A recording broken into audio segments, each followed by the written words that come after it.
In February of 1519, the Aztecs, indigenous inhabitants of South America, saw a strange sight on the horizon, as if floating mountains were slowly approaching the shore.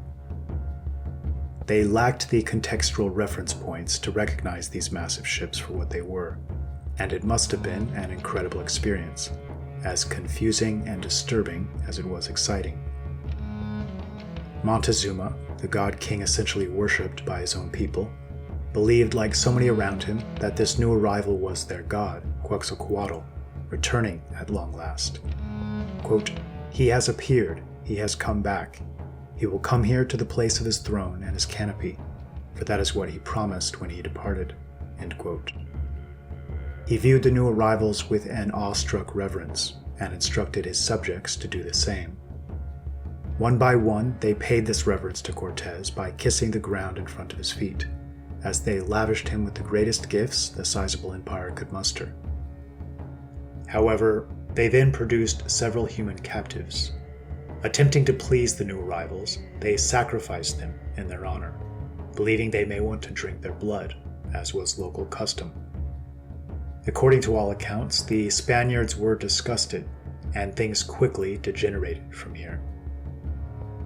Through a combination of masterful psychology, skillful fighting and tactics, superior technology, and exceptional daring, a mere 500 soldiers, approximately 10 ships and 15 horses, would go on to completely conquer, control, pillage, and devastate an empire of over 200,000 citizens. A feat that remains one of the most incredible in human history, and from a certain perspective, perhaps one of the most cruel and unjust.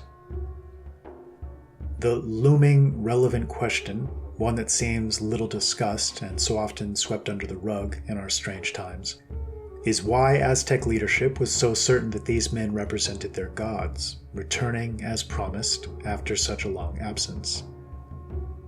It was as if some latent genetic memory had been stirred, bringing to the fore so many of their most prized and ancient tales and myths, as they saw these massive ships and glimpsed the men covered head to toe in iron, with very white skin, predominantly yellow hair according to accounts, and with the vast majority carrying long beards.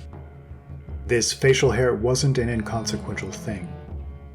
The descriptions and all artistic depictions of their god Quetzalcoatl show him with similar facial hair. An incredible development for a people incapable of growing such facial hair themselves. They referred to him as the bearded white god, and it said that he brought with him all the gifts of civilization, a story echoing so many similar tales from around the world. Montezuma is reported to have said, "You have graciously returned to take your throne, which I have held briefly in your place." But his kindness and magnanimous approach seemed to hide a genuine terror. Quote, "We are no match for them, we are mere nothings," end quote. And when he realized the new arrivals had requested to meet him personally, he was terrified. His first instinct was to run and hide. His anguish was such that he became paralyzed, unable to give orders or commands, lead his people, unable even to run. Cortez and his small army, likely composed of the martial elite of Western Europe, and the men most full of that type of vigor that demands challenge, adventure, and glory, are said to have challenged the Sun King to produce his best warriors in his entire empire, to test their mettle in man-to-man combat against Cortez's own best men. This terrified them still further, and after faring poorly against these new arrivals in this sporting contest, and after seeing the Spanish display some of their military technology, including the firing off of powerful cannons, the paralyzing terror reached a fever pitch, and helped lay the groundwork for all that was to come. This marked one of the most important pivot points in recorded history, the outcome of which would set the tone for the coming centuries.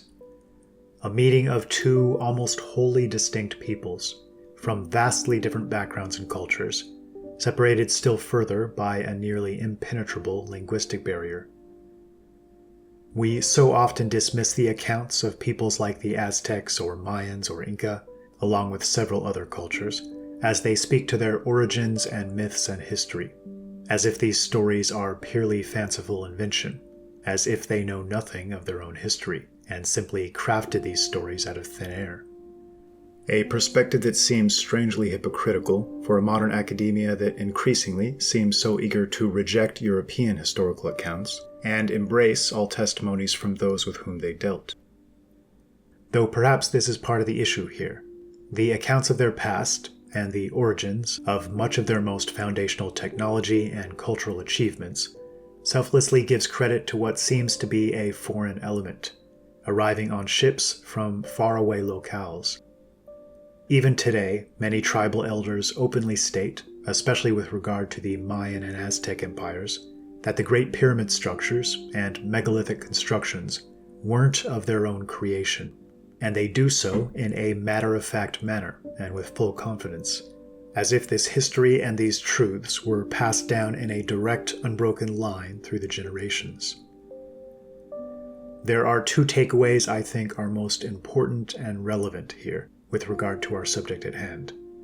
Firstly, Montezuma, described as long-headed and taller and larger and fairer in complexion than his subjects, claimed royal descent and claimed to merely be keeping the throne in the absence of the men he felt had returned to reclaim it. And this didn't seem to be a lightly held belief, as evidenced by his later words and actions, and his tragic, paralyzing confusion that proceeded to play itself out, when these men he'd taken for returning gods began to show themselves to be men seeking glory, riches, and to test themselves and their abilities against this hitherto unknown race. And what a strange and conflicted position this leader must have been in if his story was accurate, and he really did share a genetic and cultural connection to ancestors of these invaders. And this leads to the second most important takeaway. The moment in which the relationship between the two people seems to change into a more adversarial and confrontational dynamic is incredibly telling. Montezuma, ironically attempting to ingratiate himself and pay the greatest respects, immediately chose to engage in human sacrifice in their honor, naturally, even flippantly, and with little hesitation, further proving that this had become a custom, stretching back many generations. The Spaniards wrote much about their deep-seated disgust at the practice, and I truly believe this was the turning point, the moment at which they, unfortunately, ceased to view these men as worthy of mutual respect, and subsequently began their journey of total domination, destruction, and decimation. And it wasn't exclusively human sacrifice that caused their way of life to appear especially cruel and brutal, even to men like Cortes and his small army, who were certainly capable of brutality of their own, but also the manner in which they engaged in warfare and treated their prisoners, and the grotesque artistic depictions of the gods they sacrificed to. It was as if they'd fallen under the sway of dark forces, to summarize the perspective reflected in Spanish accounts. And here's what I find most interesting and telling here. Quetzalcoatl, the radiant, bearded figure who arrived from the ocean to help grant gifts of culture, leadership, and organization, had apparently banned this practice of cannibalism, blood sacrifice, and wanton cruelty. It was almost as if two separate cultures had been competing for supremacy in the region throughout the historical period. One based around fear, around cannibalism and blood drinking, similar to Phoenician and Canaanite practices, representing the forces of entropy, death, destruction. The other seemed centered around the polar opposite, around positive and healthy creation and life. Quetzalcoatl seemed to epitomize these latter forces. And yet, the fact that the Aztecs slowly reverted to serving what seems to be these darker forces, as so many generations came and went after he departed, seems to stand as clear proof that this doctrine requires firm leadership and constant vigilance to avoid an inevitable backsliding into an embrace of the worst aspects of our human nature. This dynamic, this interplay and battle between two seemingly polar opposite doctrines and philosophies, and one might even say archetypal forces, doesn't seem confined to South America, but appears in what seems to be related peoples over and over again across time and space. In the intriguing documentary Skeletons in the Cupboard, created by Peter Marsh and Gabby Plume, and well worth a watch, which I've linked in the video description, they lay out clear proofs of a unique population arriving in the general area of New Zealand long ago, who also came bearing gifts of culture, civilization, technology, and new concepts and philosophical and spiritual frameworks. They were said to have had extremely fair skin, reddish hair, and to have been taller in stature and peaceful in their disposition, not there to enslave or abuse or create cults of human sacrifice, but just the opposite. Just about to mention old Maggie Papakuta. She was probably, or is the most famous of all our guides. She was basically what you call a puhiariki, which means very chiefly woman. Anyway, she wrote a book called The Old Time Māori, and it's probably the best reference for what went on in the old days anywhere. Putiputi's father was of the tangata whenua or the Urikihu clans, okay, which were the people that were basically here before we got here, okay? Well known to be, tall, fair-skinned, definitely not little fairies. This lady, Putiputi's father, was of that clan. They lived on top of the mountain up the back here, the most sacred of all our mountains in the whole area is Nongataha. The name of their village was called Te Tuahu o Te Atua, which means the praying place of the gods. And that's basically where the Patupaiari here lived. You go back to the islands, you're not going to see the swirling, the intertwining things, Where does this come from? And it's like, man, I could translate that and make it look exactly like a Celtic pattern. So we had to be influenced by peoples or surroundings that were already here. And a lot of them actually have very traceable whakapapa that's much, much older than any of the Polynesian Maori whakapapa. And they know where they came from. I know one individual, an old kuia, a very dignified lady, who claims to come out of Persia. And the area that she's talking about, very close to India. And when we did DNA analysis on this lady, it shows a high incidence of her blood group or her DNA in the Persian area, so she's quite correct. But then the second big block, if you like, of people that share her DNA are found in Peru. This is very interesting, as it concurs almost exactly with a Maori legend recorded over 100 years ago by ethnologist Elsden Best when he was living amongst the Tuhoi people. The legend tells us that their ancestors in times long passed away, 165 generations or around 3,500 years ago, migrated from a hot country named India. The cause of this exodus was a disastrous war with the dark-skinned folk in which great numbers were slain. This war was recorded in the Indian epic known as the Mahabharat. The legend continues on to describe their voyages which eventually took them into Polynesia. They crossed the oceans to Tafiti Roa, a long, skinny land believed to be Central America, and then on to Tafiti Nui, a very large land, South America. And from there they ventured into the scattered isles of the Pacific. Perhaps it's time we track down the lady that Martin spoke of and got her story firsthand. Gorgeous kids, eh? We've always believed, from the history that was handed down by Piki Te Piki Kōtuku, our great-great-grandfather, that we came from this ancient place outside of Egypt, named ancient Persia. Today it is named Iran or Iran, whichever way you want to say it.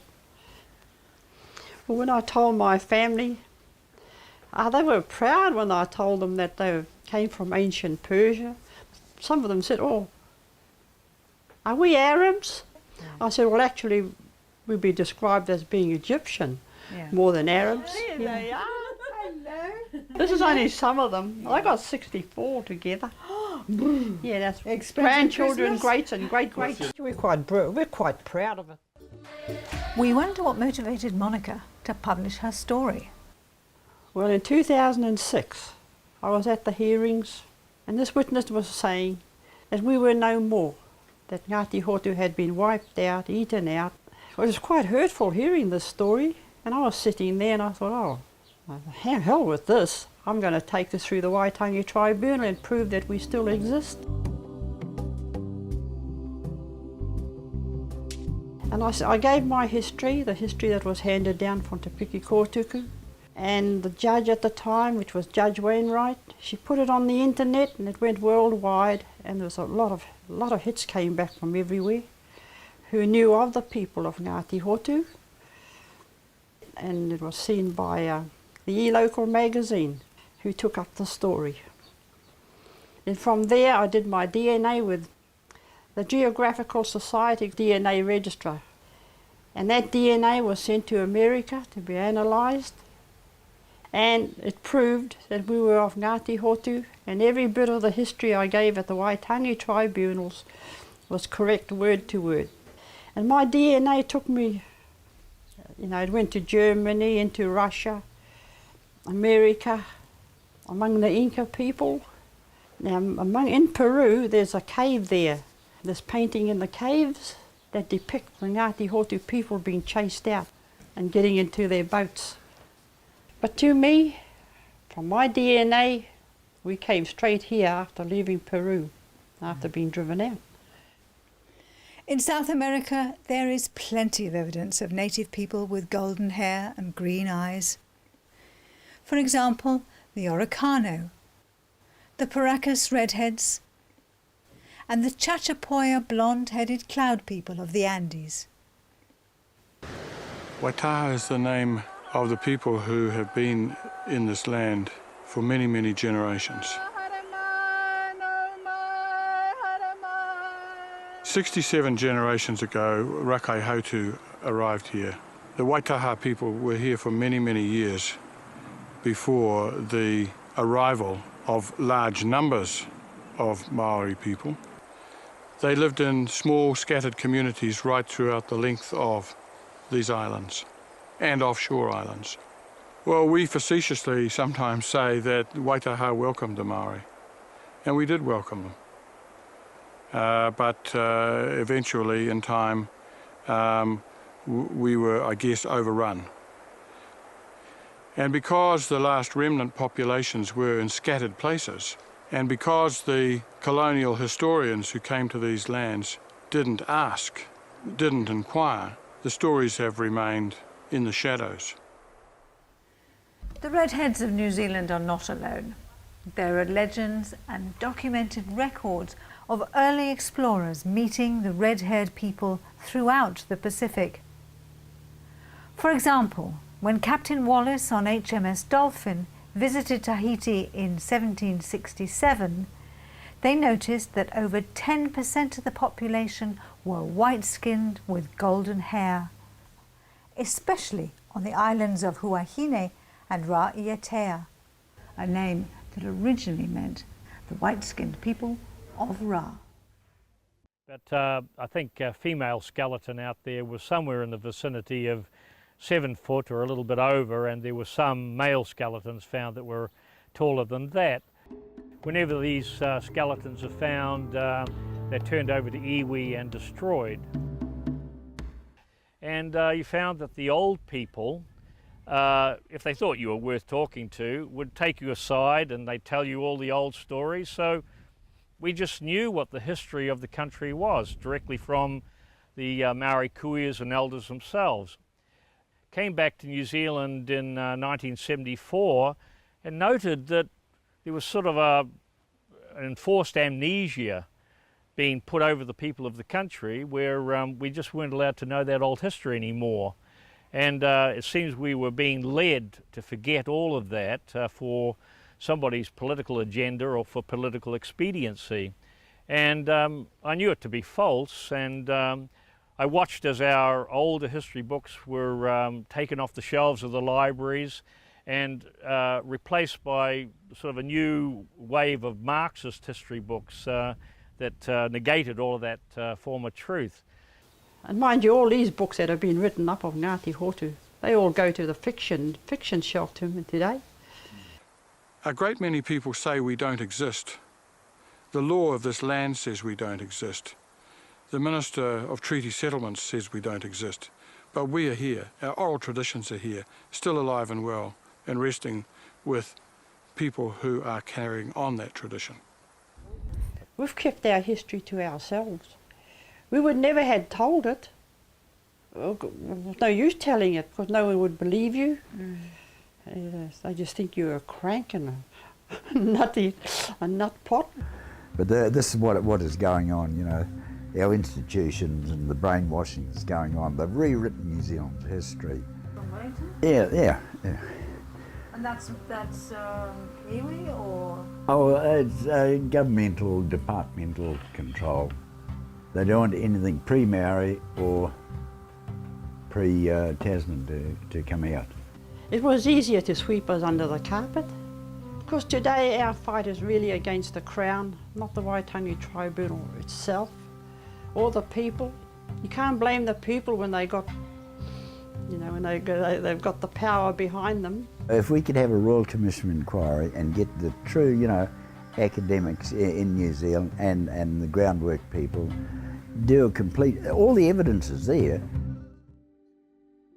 The documentary goes on to discuss the numerous cultural and genetic links between historical peoples in Peru, Egypt, the Middle East, and the Pacific, including Easter Island and New Zealand.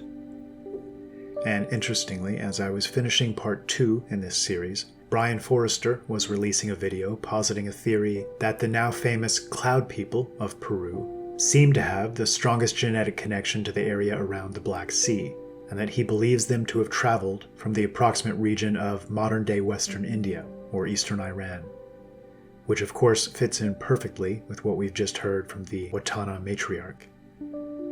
Though as far as I'm aware they haven't yet tested the patrilineal DNA, recent testing of an infant who died in Paracas approximately 2,000 years ago belongs to the matrilineal haplogroup U2E1, which is found in Proto-Germanic and Proto-Slavic peoples. And other remains tested from as recently as 1,000 years ago tested as maternal haplogroup T2b, again a European haplogroup most commonly found in the British Isles, Baltic states, and Scandinavia. All of this lends still more weight to the idea that ancient Persia and India was an epicenter for a great deal of history we have yet to properly understand, and that branches of fair-skinned seafaring people extended far beyond what conventional history currently gives credit for, seemingly spurred, so often, by natural disasters or major wars or conflicts. This branch that seems to have extended into South America and subsequently into the region of New Zealand and Easter Island seems to have separated from this larger family at a very early date, likely around 1500 BC. And likely has an incredible story, still waiting to be told. Ignatius Donnelly's landmark work, Atlantis, the Antediluvian World, which contains a wealth of valuable data points and information and context, regardless of one's opinions on the specific conclusions he draws, speaks of the Prussian polymath and first great scientifically minded explorer of South America, Alexander von Humboldt, coming across numerous plants he knew weren't native to the area, including a specific palm tree found in the Middle East, indicating their recent introduction. He speaks to his view that the Mayan alphabet is kindred to the Phoenician, and even flatly makes the claim that he believes the original Mayan people were, quote, of the white race. He speaks to numerous strong connections between South American empires and Egypt, and cites pyramids and their seemingly beyond coincidence peculiarities in their construction and their unique cultural significance as being one of the clearest examples. Cortés himself, in a letter to Charles V, claims he counted over 400 of them in one region. And this brings to mind the mound builders in North America and the similarity of these mounds to Kurgan burials. Donnelly goes on to speak to the startling similarities between the ancient Peruvian and European peoples, including having an order of women vowed to celibacy, essentially Vestal virgins, and they're dividing the year into 12 months. Quote, Senor Lopez's view that Peruvians were Aryans that left the parent stock long before the Teutonic or Hellenic races entered Europe is supported by arguments drawn from language, from the traces of institutions, from religious beliefs, from legendary records, and artistic remains. End quote. And another piece of evidence that seems to support this idea is briefly touched upon in the Skeletons in the Cupboard documentary. Namely, that the branch of this family that extended into South America and into New Zealand and the islands seemed to lack the disease immunities carried by those whose ancestors lived on European soil during the Great Plagues around the Middle Ages. When Captain Cook visited Tahiti 2 years later, the golden-haired people had all but disappeared. He was told that they had become sick and died just after the departure of the HMS Dolphin. Could it be that these white-skinned, golden-haired people were more susceptible to European diseases than the Polynesians? This might indicate that their lack of resistance to European disease means they weren't of European origin despite their appearance. The Phoenicians are quite the historical mystery. So often clumsily used as a catch-all term and given credit for so many of the findings of what seems to have been an international trade empire, they clearly don't seem to be responsible for many firsts, and those who deserve this credit may still be poorly understood. Donnelly cites a Professor Desor, who tells us, quote, We may remark, in passing, that there is nothing to prove that the Phoenicians were the first navigators. History, on the contrary, positively mentioned prisoners under the name of Tokhari, who were vanquished in a naval battle fought by Ramses III in the 13th century BC, and whose physiognomy, according to Morton, would indicate a Celtic type. Now there is room to suppose that if these Tokhari were energetic enough to measure their strength on the sea with one of the powerful kings of Egypt, they must, with stronger reason, have been in a condition to carry on a commerce along the coasts of the Mediterranean and perhaps of the Atlantic. End quote. And of course, these Tokhari call to mind the Tokharians and the Tarim Basin mummies along the Silk Road trade route. With regard to the Phoenicians, the only written physical description, to my knowledge, comes to us from Jason and the Argonauts. Quote, The son of Eetes looked like a Phoenician merchant, black of beard and with rings in his ears, with a hooked nose and a gleam of copper in his face. End quote. Although the OLB doesn't state this directly, if the totality of context it provides is true, the Phoenician seems to be an outgrowth, one might even say a bastardization, of the unique Phrygian expression of naval and trade power. What I find so striking is the fundamental differences in culture and worldview and philosophy between the two. The Phoenician and Carthaginian element became known for its perfidy, its strange blood rites and probable child sacrifice, possibly even cannibalism, depending on the sources one trusts. The Phrygian, on the other hand, reminiscent of the Scythian or Gothic or larger Germanic culture in general, seem to represent the opposite, and seem to actively seek to spread good things to those they came in contact with, especially with regard to laws and systems of justice, and sought to lead in this respect by example. Might it be that these two groups were initially one, and that over the long stretch of time, certain enterprising personalities realized much more was to be gained through fear, slavery, and subterfuge? Or that perhaps this wasn't a wholly conscious shift, but simply a falling away from the noble ethical foundations they found too restrictive and hampering their bottom line and trade profits? The evidence for what appears to be Phoenician influence in and trade with the Americas, stretching back to 2000 BC or beyond, is compelling and ever-growing. This is highly speculative, but might it be that this cult of human sacrifice that so disgusted Quetzalcoatl was a product of this influence? Might it be that the Aztec and Inca peoples were visited at different times by both of these two disparate cultures? The first of which established practices like human sacrifice, and the latter of which abolished these, and instead brought gifts of knowledge, culture, and a higher standard of living? Archaeologist Pierre Hannour stated openly in 1962 his belief that pre-Columbian Mesoamerican civilizations were built by a fair-skinned people from the vicinity of Crete. Famed Norwegian explorer Thor Heyerdahl is one of the great many who shared similar beliefs. And there are some interesting possible etymological connections, though, as always, each one of these individually should be taken with a grain of salt. The term Mayans seems quite similar to the Minyans, which we'll discuss in a moment, the Minoans, the Mycenaeans, and, of course, is phonetically very similar to Frians.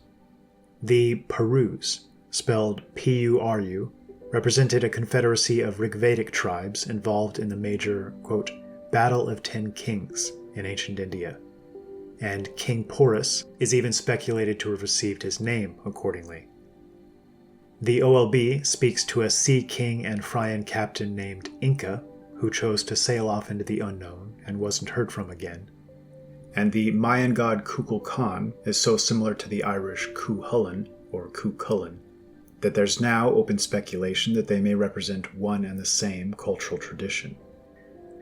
These linguistic connections are tricky and should always be approached with caution. While some may be extremely important, even keys to solving the most important of historical puzzles, others may be so indirect that they might be seen as wholly coincidental or meaningless.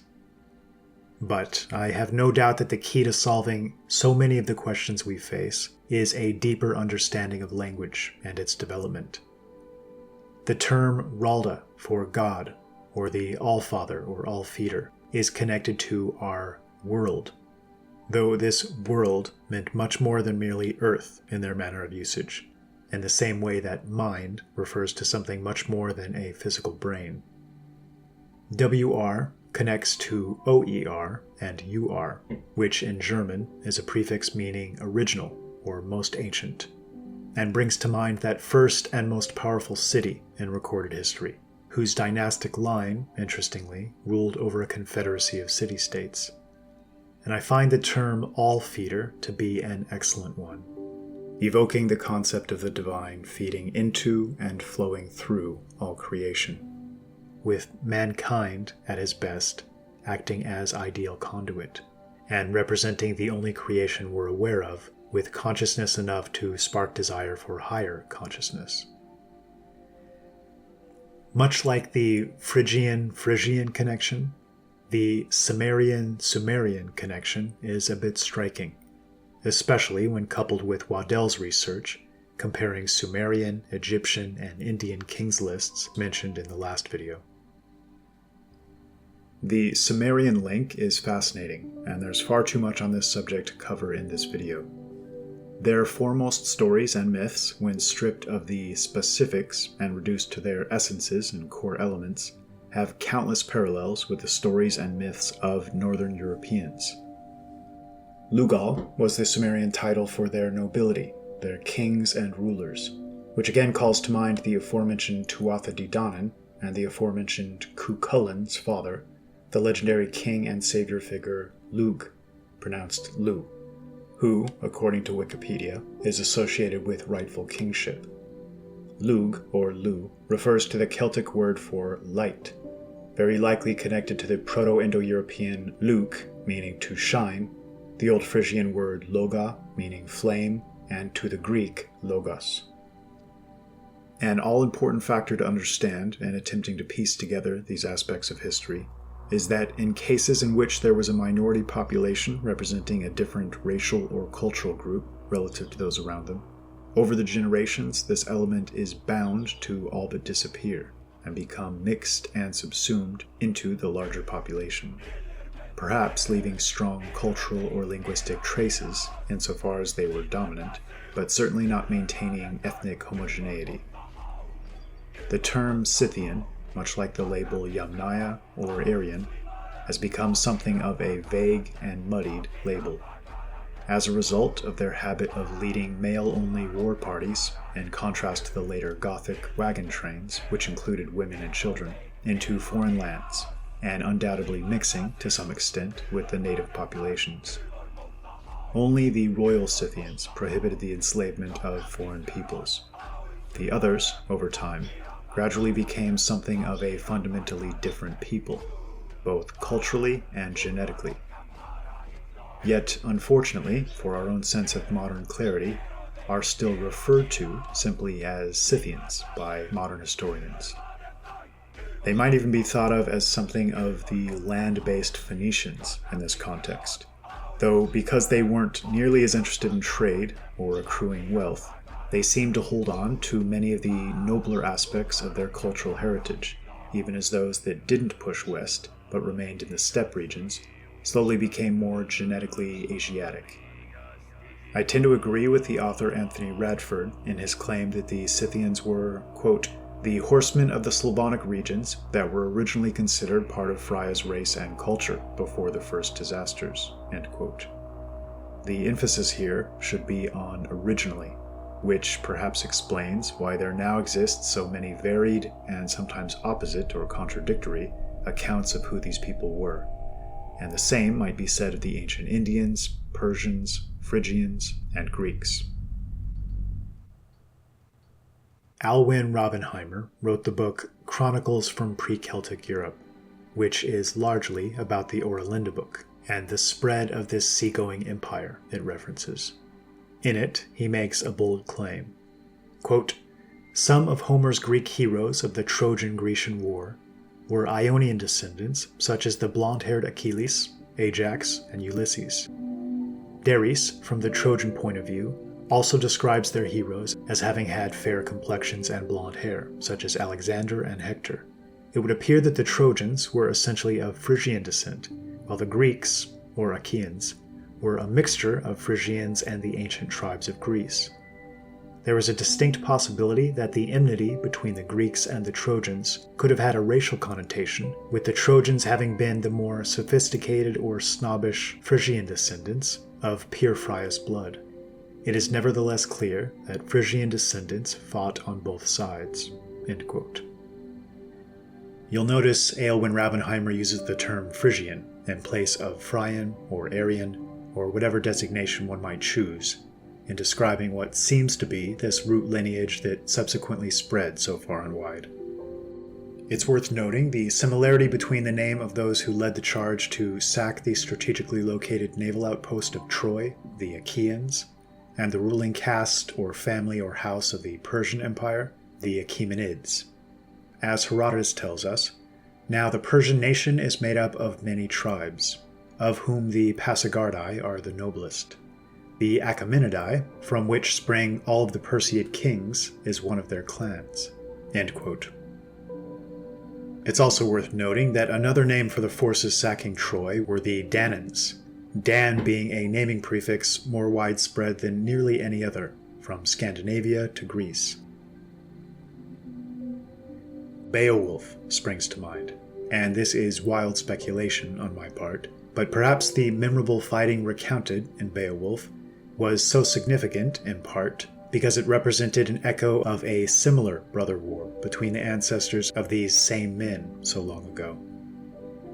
And consider the implications if the author is correct in his judgments here. Because refugee Trojans helped found Rome, and because others like Brutus are said to have gone to Britain, this would imply that the people spoken of in the Oera Linda book may be the connective tissue between Greek, Roman, British, Phoenician, Celt, and Germanic, the latter including Scythian and Goth. I've personally come across a great deal of evidence indicating a far stronger Phrygian, British, Roman connection than I'd expected to find. This again calls to mind that famous passage Geoffrey of Monmouth quotes from an ancient letter from a British king to a Roman Caesar, as the latter took steps to deprive them of their freedoms. Quote, your demand, therefore, Caesar, is scandalous, since the same vein of nobility flows from Aeneas in Britons and Romans, and one and the same chain of consanguinity shines in both. which ought to be a band of firm union and friendship." End quote. The Norse Prose Edda, the word Edda itself being likely cognate with Veda, is one of the countless older documents referencing Troy, and what seems to have been an all-important flashpoint in the history of Western mankind. Quote, "Near the earth's center was made that goodliest of homes and haunts that ever has been, which is called Troy, even that which we call Turkland. This abode was much more gloriously made than others, and fashioned with more skill of craftsmanship in manifold wise, both in luxury and in the wealth which was there in abundance. There were 12 kingdoms and one high king, and many sovereignties belonged to each kingdom. In the stronghold there were 12 chieftains. These chieftains were in every manly part greatly above other men that have ever been in the world. One king among them was called Munyan or Minun, and he was wedded to the daughter of the high king Priam, her who was called Troan, and they had a child named Tror, whom we call Thor." End quote. And elsewhere, echoing the same story, the Edda continues, quote, "Next they made for themselves in the middle of the world a city which is called Asgard. Men call it Troy. There dwelt the gods and their kindred, that kindred which we call the races of the Aesir, that have peopled the elder Asgard, and those kingdoms which pertain to it, and that is a divine race." End quote. And it then goes on to speak to a return journey to Europe, in which, just as the OLB insinuates, these heroes were hailed as gods by many of the peoples they encountered. Quote, "Therefore he made ready to journey out of Turkland, and was accompanied by a great multitude of people, young folk and old, men and women. And they had with them much goods of great price, and wherever they went over the lands of the earth, many glorious things were spoken of them, so that they were held more like gods than men. They made no end to their journeying till they were come north into the land that is now called Saxland. There Odin tarried for a long space, and took the land into his own hand, far and wide." End quote. So here, yet again, we have reference to long journeys and significant migrations. Thomas Shore, author of The Origin of the Anglo-Saxon Race, mentions an ancient German proverb, quote, "There are Saxons wherever pretty girls grow out of trees." This seems to indicate that this was seen as something of a widely dispersed people. Speaking to these ties between cultures, Raubenheimer tells us, quote, "The old religion of Persia is known as Zoroastrianism, and their oldest writings are known as the Avesta. Historians tell us that the religion dates back to sometime after the Aryan invasion in 1500 BC. This just happens to coincide with the arrival of the Oera Linda books Gurtmana in India, Pakistan, and their later incursions into Persia. The Avesta, which consists of a number of books, was only compiled in its current format some 1,000 years later." End quote. And I found this fascinating. Tacitus reports the Germans had a custom of discussing all of their most weighty and pressing issues under the influence of drink at evening gatherings. To, quote, "acquire still more frankness, to disclose the most secret motions and purposes of their heart." End quote. And to balance this out, in the sober light of the next day, quote, "the several sentiments are revised and canvassed." Speaking about the Persians, Herodotus speaks of exactly the same practice. Quote, "It is also their practice to deliberate on affairs of weight when they are drunk, and then on the morrow when they are sober." And speaking further to this Aryan invasion, the author goes on to cite a report by one Bijal Trivedi entitled "Genetic Evidence Suggests European Migrants May Have Influenced the Origins of India's Caste System."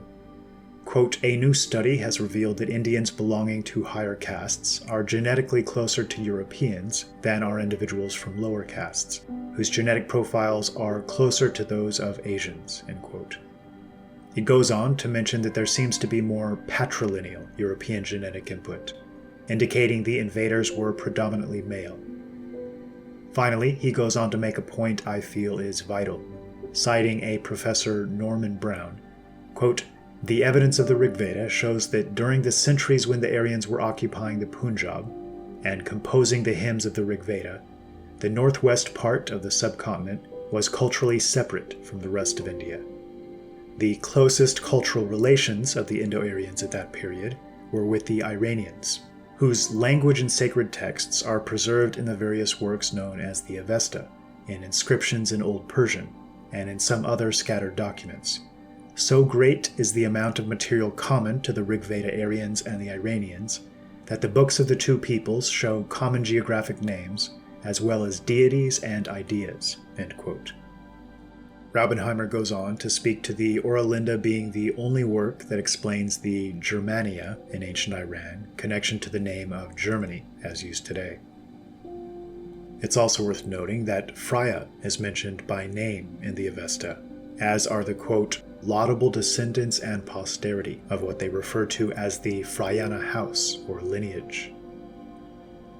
Something I've personally noticed with regard to the history of Persia in this time period, there seem to be endless references to Parthian princes and a ruling caste that sounds very much like the knights and barons in feudal Europe. Might it be that this mounted elite wasn't so much Iranian or Indian, but rather both? Part of a larger cultural group which straddled borders as we know them today? Connected to the Sakai discussed in the video on the Scythians? To my mind, this seems far and away the most logical and likely possibility. And on this topic, the prefixes min and man are both highly significant and frequently used in the names of heroes and cities in ancient histories. We've discussed man previously, the root of the Indian Manu and the German Manus, and I should add that Easter Island, home to those hauntingly mysterious statues all facing east, was said to have been first founded and settled by a tall red-headed people and had an important ritual competition called the Tangata Manu. But let's turn our attention to the min prefix. We discussed Minerva and Minos and hinted at a strong connection to the coastal power that was the Minoans. And a recent study done on ancient Minoan DNA shows it to be most similar to populations in Western and Northern Europe. According to the late Professor Emily Vermeule, the Minyans were the first wave of true Hellenes in Greece, around 2000 BC. Minyas was the founder of Orchomenus, Boeotia, and often referred to as a son of Poseidon. Pharaoh Menes of Egypt may well be cognate here. The linguist and paleographer Hubert Lamarle suggests that the name Minos is expected to mean ascetic, as Sanskrit Muni, and fits this explanation to the legend about Minos sometimes living in caves on Crete. And there exists a work by unknown author entitled Periplus of the Erythraean Sea, which contains this interesting quote. Before it there lies a small island, and inland behind it is the metropolis of Scythia, Minnagara. It is subject to Parthian princes who are constantly driving each other out. This name, Minnagara, is purely Old Frisian. Here we seem to have a connecting tie between Scythians, Persians, Indians, and the Phryans of the OLB. A Scythian metropolis in the Indus Valley with a Frisian name, often subject to Parthian, Iranian princes. When we consider the extremely close ties and heavy overlap with Troy, Greece, Egypt, Minoans, and Mycenaeans, an incredible interconnected picture begins to emerge. This is fascinating to me, and like so much more information in a similar vein, seems to hint that perhaps this was, at one time, essentially a singular people, or at least a very close family of kindred peoples, who certainly didn't draw the same dividing lines between themselves as we're attempting to draw today. What if the term syncretism, so often used to refer to neighboring nations borrowing customs or beliefs from one another, wasn't the most accurate framework, and that these customs or beliefs instead sprang from a single root? Another finding that seems to support this theory of a confederacy of peoples are the constant references to massive armies being fielded in times of need, drawing in men from different nations with different martial specialties. To cite one example in the OLB, quote, Then the Twisklander princes assembled, and after 3 times 7 days and nights, they chose Ulrich as military leader. He was given 200 Scots and 100 of the strongest Saxmen as an escort." End quote. And later, the Scythians or Goths are said to have raised armies of over 100,000 men in this manner. There's a little-known tale about the Scythian queen Manithra, also known as Thalestris, taking a trip with 300 maidens to visit Alexander to, quote, "seek issue from him," leaving only after she believed herself to be pregnant. The OLB speaks of the Gertmen as calling Alexander king. Lineage and ancestry was of fundamental importance to these people. Bloodlines and genetic ties meant something very real and important.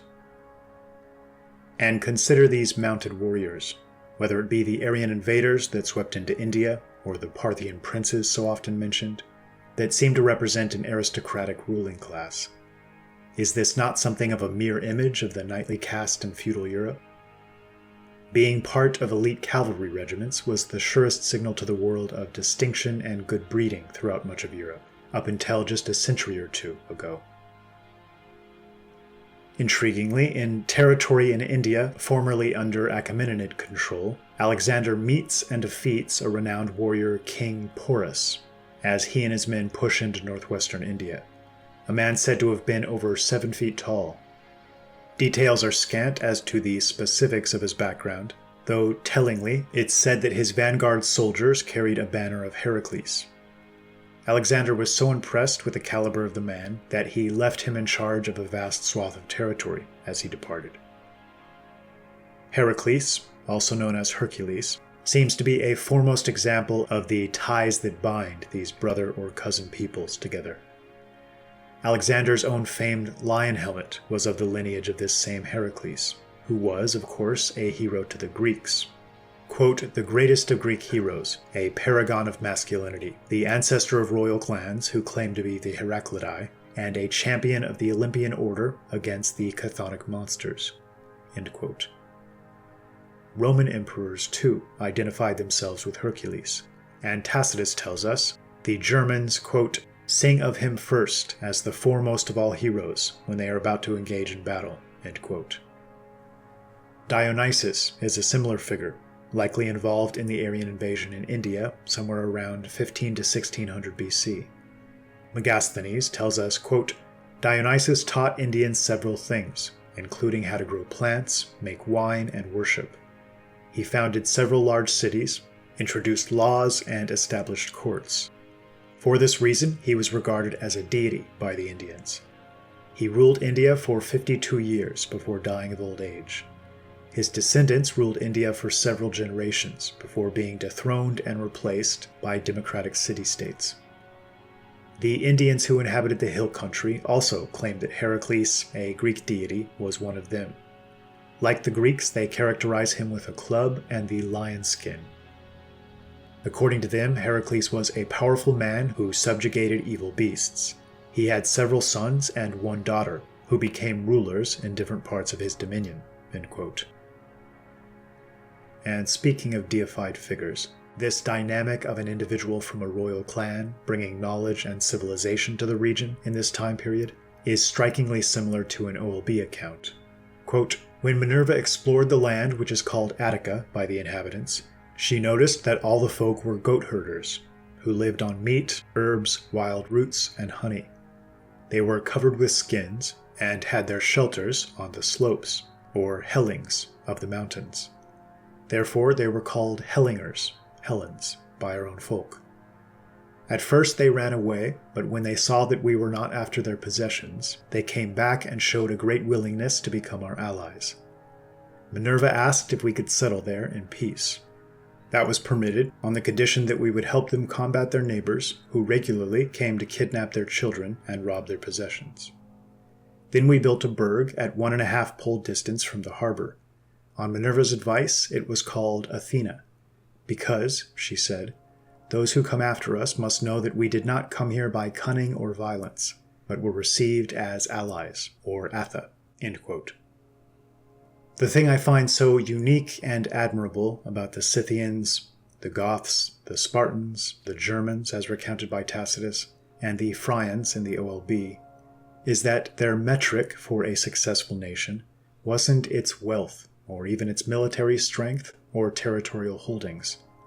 First and foremost, as a foundation upon which everything else might be built, they seem to have sought to cultivate justice in the highest sense of that word, and to live and deal with others honorably and nobly. I can't help but think they may have been some echo of Plato's beautiful account of the men behind the sprawling empire of sea kings before the deluge in Critias. Quote, "For many generations, as long as the divine nature lasted in them, they were obedient to the laws and well affectioned towards the god whose seed they were. For they possessed true and in every way great spirits, uniting gentleness with wisdom in the various chances of life, and in their intercourse with one another. They despised everything but virtue, caring little for their present state in life, and thinking lightly of the possession of gold and other property, which seemed only a burden to them. Neither were they intoxicated by luxury, nor did wealth deprive them of their self-control, but they were sober, and saw clearly that all these goods are increased by virtue and friendship with one another, whereas by too great regard and respect for them, they are lost, and friendship with them." It's important to note that although there certainly seems to have existed a seagoing empire with virtual limitless reach, as so clearly evidenced by similar megalithic structures found in key positions around the world, and constructed in similar manners, how much the empire resembles Plato's account and modern conceptions of Atlantis is an open question. And the date given for its own destruction clearly predates the later flood of 2193 BC. But the possibility certainly exists that the sea kings of the OLB were of the cultural lineage, and perhaps even genetic descendants, of these sea kings of a more distant age. In previous videos, we discussed the Phrygian conception of God, and as Tacitus mentioned in his description of the ancient Germans, their refusal to worship idols or any of the minor deities created over the generations. But there's another factor that leads me to believe a singular mode of spiritual belief may have dominated across all Aryan peoples long ago.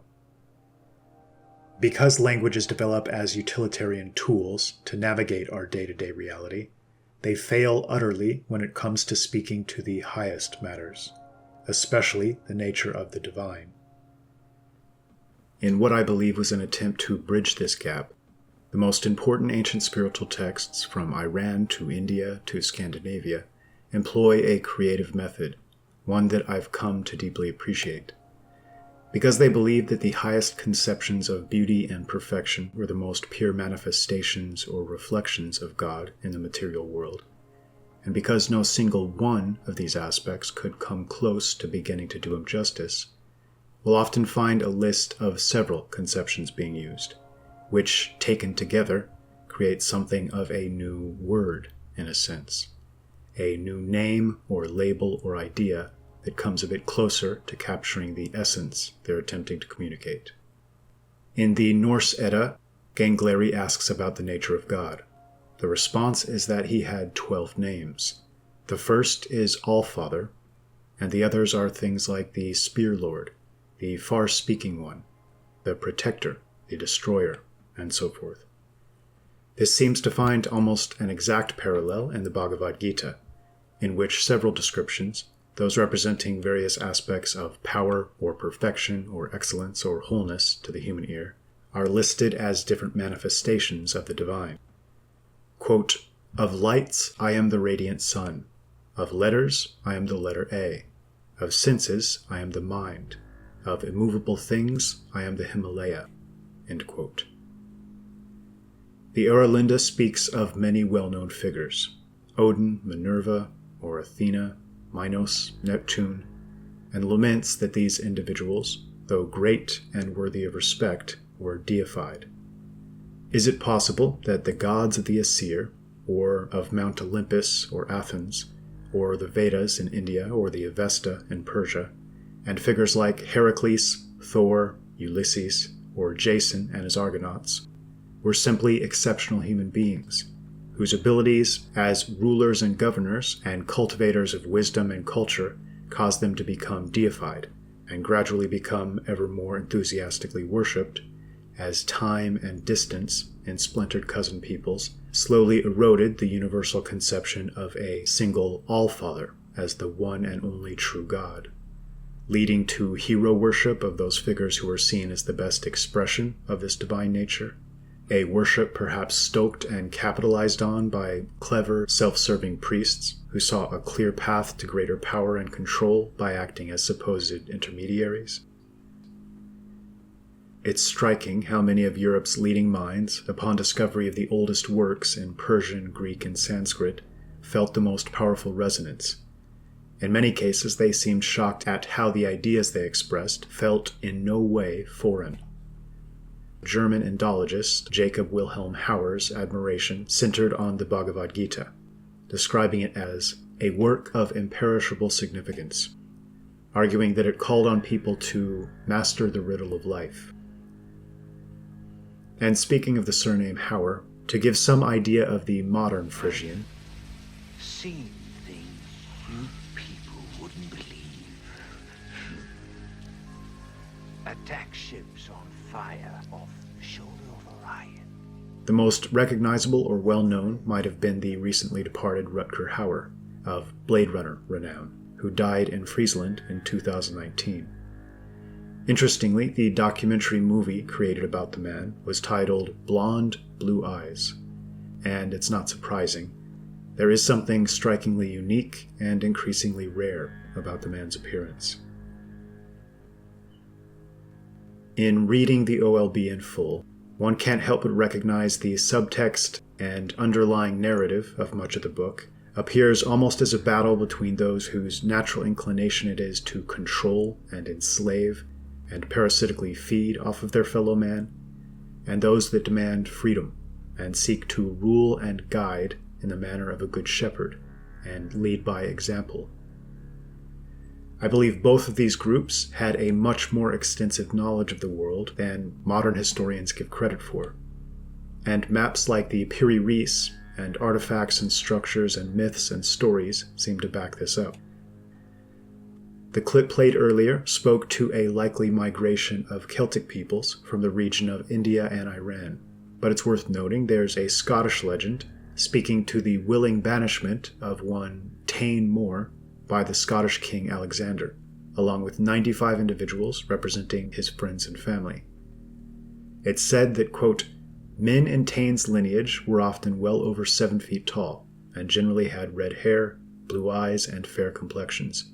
Tain and his men were said to be behind the introduction of many non-native trees in the area, and it's speculated that there may be a connection between the Maori term for the god of the forest, Tain, end quote. How is it that a Scotsman around 1200 AD might be sent to such a faraway location unless the region was already well known, understood, and clearly charted? I tend to think such journeys were taken many times before, by a larger culture as yet poorly understood, that seems to have been familiar with North and South America, Greece and the Middle East, India and Iran, New Zealand, Easter Island, and virtually everything in between. How unified this confederacy was at any point after what seems to have been a cataclysmic deluge remains to be discovered, but the evidence seems to indicate that they were seen as something of a royal lineage, with several branches, and yet only began to embrace this perspective of unity when their world began to crumble and necessity demanded it. Quote, disaster hovers over Freya's lands, carrying yoke and chains. So all tribes that have sprung from Freya's blood must cast aside their nicknames and only call themselves Freya's children or folk. You must all rise and expel Finda's folk from Freya's domain. If you do not, you shall find slave chains placed around your necks. The foreign masters will abuse your children and have them lashed until their blood seeps into your graves. The spirits of your ancestors will come to wake you and blame you for your cowardice and carelessness." End quote. This same spirit of freedom at any cost seems well exemplified by the Scots-Irish and encoded into the Declaration of Arbroath. as well as the Anglo-Saxons and their Declaration of Independence. I'd like to end with one last passage from this exceptional work, which speaks to the importance of eternal vigilance and wariness, and recounts the death of the last of the Berg mothers, thus finally severing the tradition. Having been kidnapped by a corrupted foreign leader called a magus on a ship sailing out to sea, he asks her, quote, "Frana, since you are clairvoyant, tell me if I shall be master of all Phrygia's lands and nations." At first, Frana ignored him, but finally she opened her lips and spoke. "My eyes are blurred, but the inner light of my soul emerges. Yes, I can see. Hear, earth, and rejoice with me. When Aldlin drowned, the first spoke of the Yule wheel stood at the top. Then it went down, and so did our freedom. When 2 more spokes, or 2,000 years, have passed, however, the sons who were born out of the fornication between princes and priests and the folk will stand up and speak out against their fathers. These sons will all be murdered, but what they shall have said will be remembered and bear fruit in the hearts of resolute people, like good seeds that were laid in your soil. Another 1,000 years the spoke shall descend and evermore sink into darkness and blood, shed over you when princes and priests deceive. But then the red of dawn will start glowing again. Seeing that, the false princes and priests will join forces to keep freedom down. But freedom, love, and unity will strengthen the folk and rise out of the gutter with the wheel of time. The light that started as a glimmer will eventually turn into a flame. Blood of the villains will flow over you, O earth, but you must not absorb it. Toxic creatures will drink it and perish. All vile histories that were made up to propagate the princes and priests will be offered to the flames. Finally, your children shall all live in peace." When she had spoken, she collapsed. The magus had not understood her well, and cried, "I asked you if I shall master all Phrygia's lands and nations, but you spoke to someone else." Frana straightened up, stared at him, and spoke, "Within 1 week, your soul shall wander about the graves with the night birds, and your corpse will lie on the bottom of the sea." "Very well," said the magus, hiding his rage. "Tell them I am coming." And to one of his men, "Throw that woman overboard." That was the end of the last mother. We do not ask for revenge, as time will provide that, but we cannot repeat Phrygia's cry enough. Watch, watch, watch.